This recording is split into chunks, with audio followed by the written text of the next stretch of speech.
Assalamu alaikum everybody. In today's video lecture, we'll talk about chapter 4, which is physical development in infancy and toddlerhood. I'll cover a few topics from this chapter in this lecture, which includes body growth, brain development, brain lateralization, and brain's plasticity. So we'll first cover how body growth can be can be seen in young children in the first 2 years. Like other aspects of development, children vary in their body size and muscle fat makeup. In infancy, girls are slightly shorter and lighter than boys, with a higher ratio of uh, fat to muscle.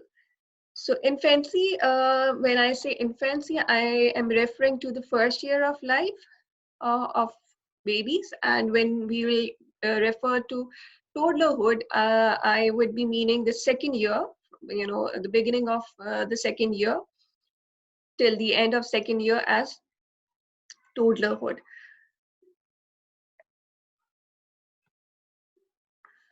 All right, so body growth, we'll see in different aspects of, discuss different aspects of body growth. There are individual differences, as I just mentioned. Girls are shorter and lighter than boys.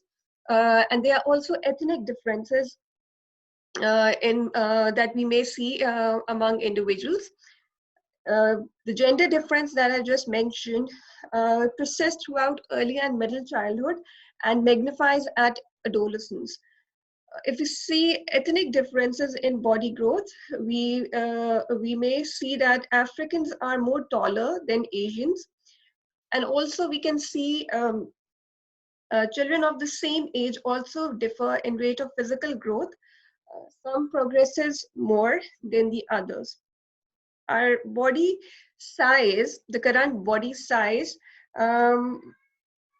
doesn't ensure the physical maturity of the child or the individual, which means that even if boys are taller and heavier than girls, that doesn't ensure that they're more physically mature as well.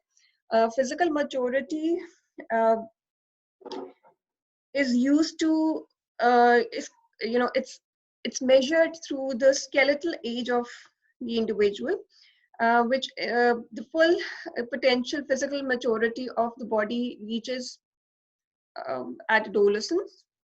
Um, Physical maturity is actually determined by accelerating the long bones of the body. And when it is done, it is seen that girls are they reach their physical maturity way earlier than boys.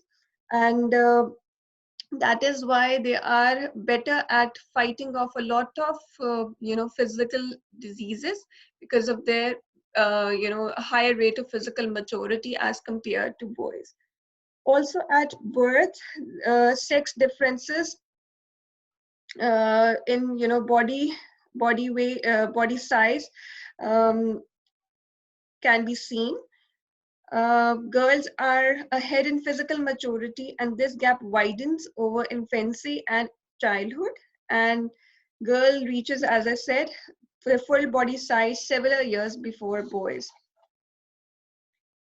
Changes in body proportion. Also, we can see that you can see how a child physically changes during the first 2 years. This is an image that may help you identify the changes within different age, within different lengths of time.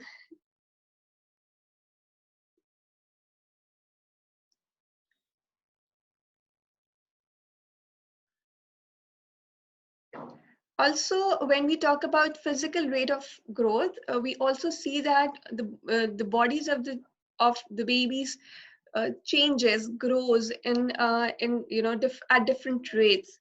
Some parts of the body grow faster than the others, and there are different trends that explains this rate of growth. During the prenatal time, the head develops fastest than the later lower part of the body, And during the prenatal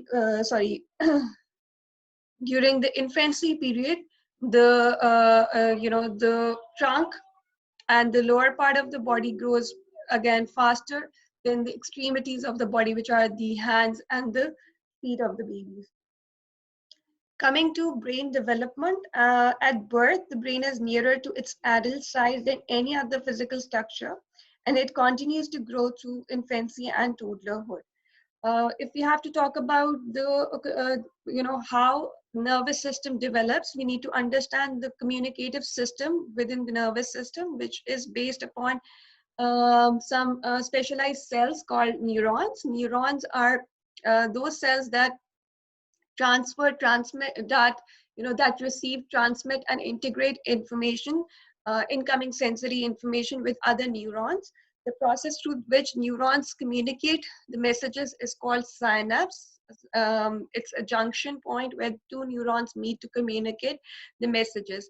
The messages which are communicated are specialized chemical information, which are called neurotransmitters, which are released by one neuron in the synaptic cleft, and received by another neuron through the process of synapse. And the chemicals are activated through neural impulse. That's an electrical charge which occurs when some incoming sensory information is received through this different senses. Talking about some specialized functions of the brain. If you remember, the brain has different parts, and one of the complex structures of the brain is the cerebrum. Cerebrum is also known as the seat of emotions, and it's the most highest functions, human functions are carried out over here. Cerebrum is made up of a convoluted layer, which is called cerebral cortical region.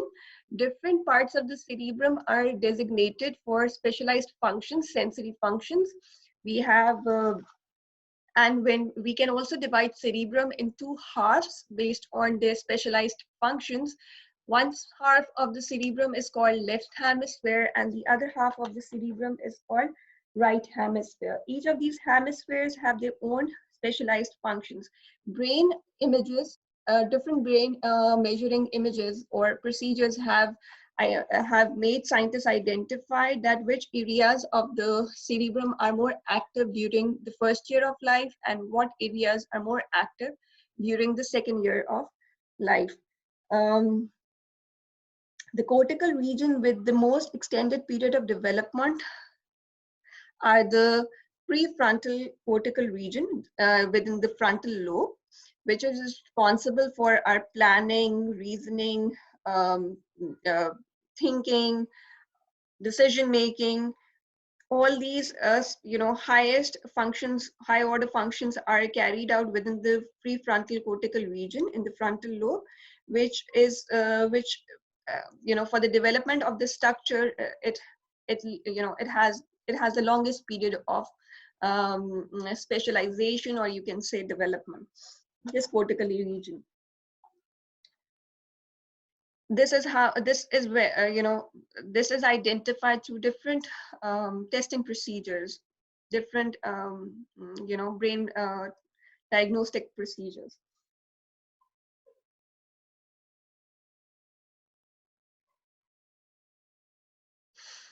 So these are some of the functions that are, carried through prefrontal cortical region, which is consciousness, being aware of something, inhibition of impulses, which means, when a person experiences some negative emotion, when you are able to control yourself and manage your negative emotions, that is where you are inhibiting your impulses. If you see that during the first 2 years, a child is not so not so efficient in inhibiting his negative impulses. A child acts like more in terms of acts more in terms of its impulses, where the child is driven by those impulses, and act unintentionally because he lacks self-control. So inhibiting of impulses requires more efficient and conscious control, which develops over the time. Integration of information is also a product or is managed by prefrontal cortical region. Use of memory, reasoning, planning, and problem solving strategies goes under this cortical regional process. Under this prefrontal cortical region develops rapidly during the preschool years and in adolescence. If you see that in preschool years, children are taught a lot of new skills, which requires planning, use of information, being more conscious of self. All this enables the child to, function more efficiently, which is a product again of a prefrontal cortical region. So that's how these experiences contribute towards the development of this cortical region of the brain. When we talk about lateralization of cerebral cortical regions, lateralization basically is a term used for specialization of a certain thing. So when we talk about brain specialization, which means that different areas of the brain are working efficiently for some functions, and those specialized functions are product of that area. So brain needs time to specialize for those functions over the time period, over a certain course of time and through experiences, as we've just talked about. So we can divide cerebral hemispheres into halves, as I mentioned before, left and right hemispheres. Each of these hemispheres are specialized, yani predisposed.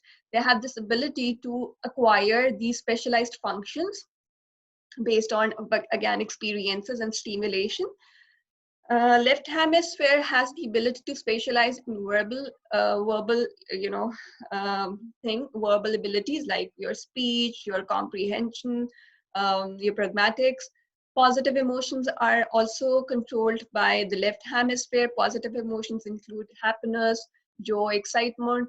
All that goes under this cerebral hemisphere.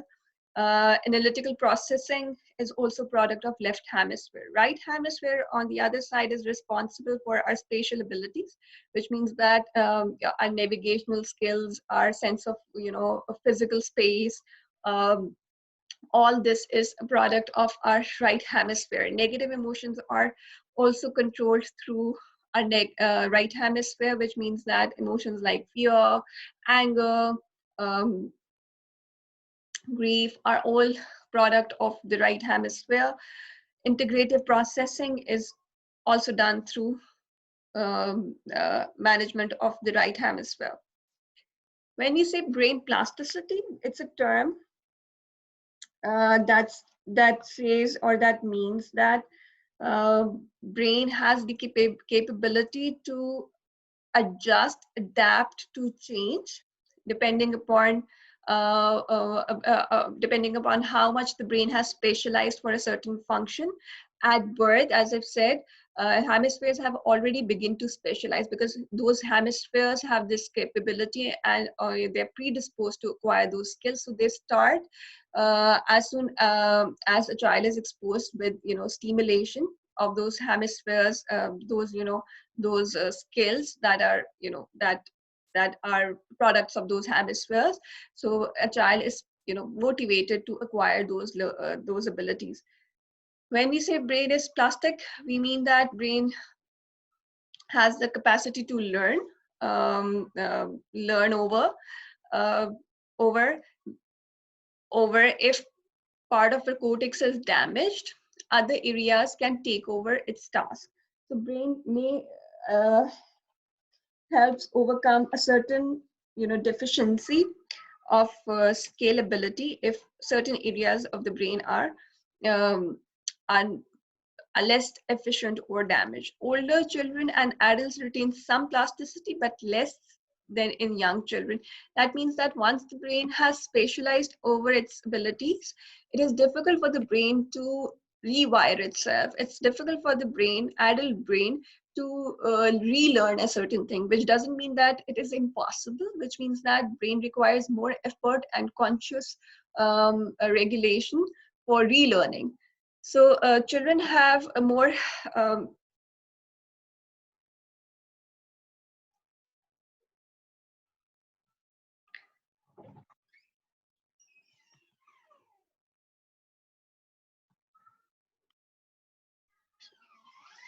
so